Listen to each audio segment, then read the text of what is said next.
Tinatakilan namin at sinasamba ang iyong tunay at dakilang pangalan. Salamat po, Panginoon, sa natapos namin gawain. Patuloy namin kinikilala ang tunay mong kapangyarihan. Naniniwala kami, Panginoon, na sa iyong salita. Tinawag mo kami upang kami po ay magkaroon ng maayos na relasyon tungo sa iyo. Wala po kami ibang nais, kundi ang sundin ka. Sundin ang utos mo, Panginoon, at tunay na kilalanin mo. Wala po kami ibang nais, Panginoon, kundi ang patuloy na pagbabago. Hinahayaan po namin, Panginoon, na kumilos ka sa aming mga buhay.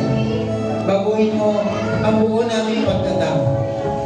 Dalangin din namin, Panginoon, na patuloy namin hinahangad na samahan mo kami. Habang kami ay nagiging pagpapala sa iyo. Naniniwala kami, Panginoon, na sa dinami-dami ng daan na lumalabas at lumilitaw sa mundo namin ngayon. Wala po kami ibang nais kundi ang daan na patungo sa iyo. Sabi mo nga sa iyong salita, na ikaw ang aming daan, ang katotohanan at ang buhay. At walang ibang makakapunta sa Ama, kundi sa pamamagitan mo. At naniniwala kami doon, Panginoon. Father God, samahan mo kami sa landas at sa buhay na pinagkaloob mo. Patungo sa nais mo, Panginoon, sa amin. Dalangin namin, Panginoon, sa mga kasamahan namin na hindi po namin nakasama ngayon, anuman yung kanilang sitwasyon.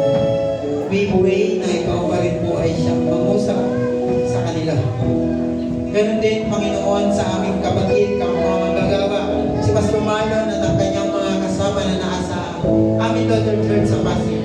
We pray, ingatan niyo po sila na ginanligtas sa kanilang mga tahanan para makasama ang kanilang pamilya.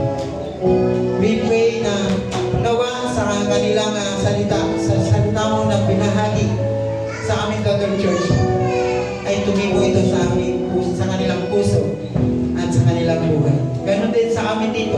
Yung aming salita na narinig kanina ay titimo din po sa aming mga puso at sa aming mga buhay at ma-apply namin ito habang kami ay lumalakad kasama ko. Salamat po, Panginoon, sa mga kapatid namin nagdiwang ng karawan. Dalangin namin, Panginoon, ang patuloy mapuspos ng kagalakan, ng pag-ibig at kapayapaan ang kanilang buhay, Panginoon.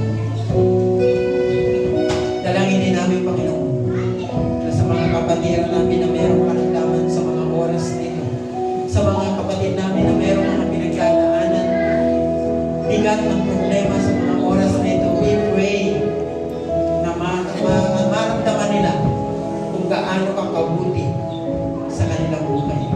Salamat po, Panginoon, at wala kami ibang nais kundi ang patuloy namin maramdaman ang dakilang pag-ibig. Salamat.